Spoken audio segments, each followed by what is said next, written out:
done this 5 years ago had I known. Did you take yourself out of it? Because it's been almost 20 years.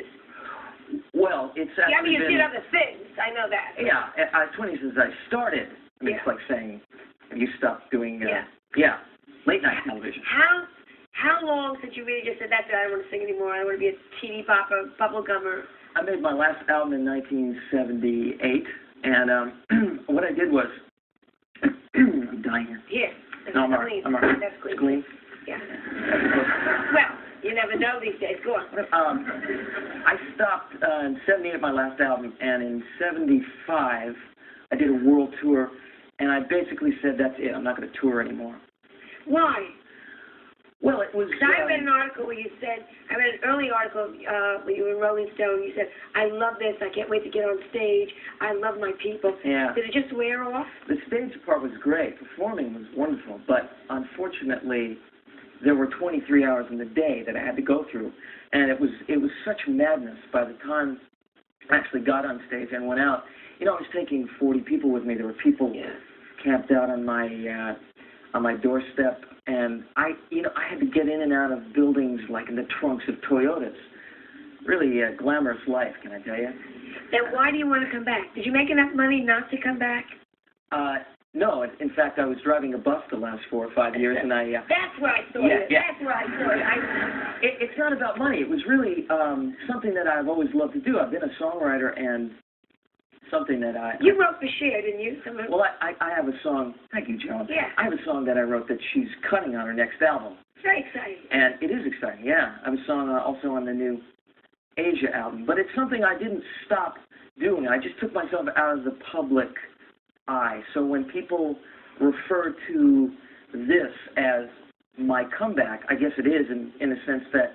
You're going back into the... I'm coming back into the music business.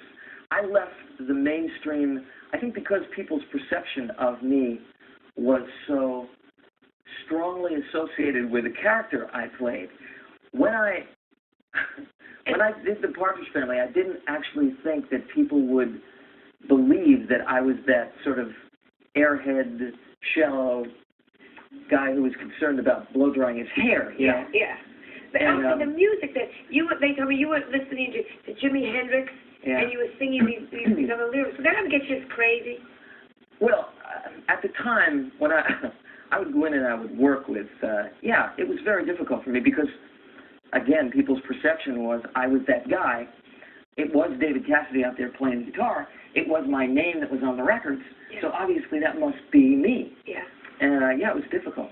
The whole Partridge Family, you know, like everything else, what looks like something on the surface is so different. Yeah. You know, Danny Bonaducci was into drugs that time, and Susan Day was an anorexic. I mean, did you know all this when that was going on?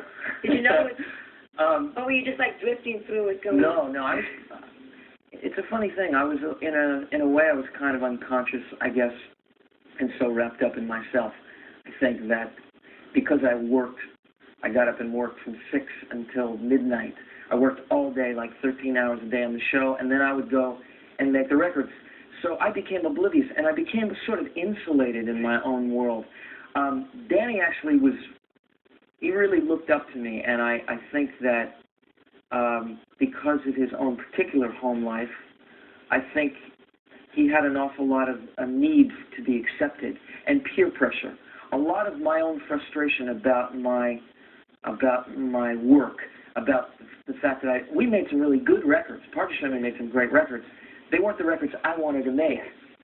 But part of my frustration was that people perceived me as this young pop, sort of bubblegum guy, and I was much different and much more complex than that. And as I loved creating the character, and I loved the polarization that Susan Day and I had on the show, it really worked. That's where the comedy was in the show. Yeah. I became more and more, I think, disillusioned about carrying on and perpetuating that image, and I became really lost in the fame. And when you become that successful and people really aren't able to deal with you as you, they look at you as this thing and this sort of demigod, I guess. But we have a lady in the audience who tried to win a date with you 18 years ago.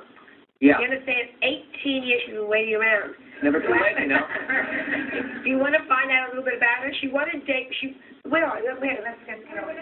You went out. We went out on a date. Yeah. No, wait a minute. Hi, David. You're Patty Nacy. Patty Nacy, and you entered, what was the name? Tiger Beat Dream Date contest. Tiger Beat. Early 70s. Oh, that name, and it was to win a date with David. Yeah. And what happened? Well, I didn't win. I was 8, and I was underage. So.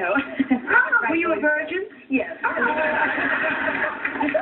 just have to say that this is such a perfect segue from breast reduction to teenage sex to David Cassidy. You're doing so much for my image. Now, Patty, can I just recreate our date? Because did you finally go out? we did go on a little bit of a dream date, Patty and I, not 2 months ago? 2 months ago. How? Well, we started off, and I planned the whole thing. We started off taking the subway. Did we not? Sure. Yeah, we took the subway. First, I think we went to the Automat. The Automat? Dreamy. Oh. Did a little dancing at the Automat. In fact, the Automat was closed on this particular day. Then I think we went to, what's that place on 8th Avenue? Serendipity. Oh, no, the place on 8th Avenue. He took me to show. I took her to show. It's bad. It's a porn theater. Yeah. So I took her to the porn and you theater. went, Patty? I wouldn't go in. I said, David, think of your fans. Think of your Exactly. reputation. Yeah. So, And then, where did you end up? We ended up at Serendipity sharing a chocolate soda. That's not, all right, that's sweet. So it was really dreamy, wasn't it? it was. Are you single now? Well, if I wasn't before the show, I certainly am now.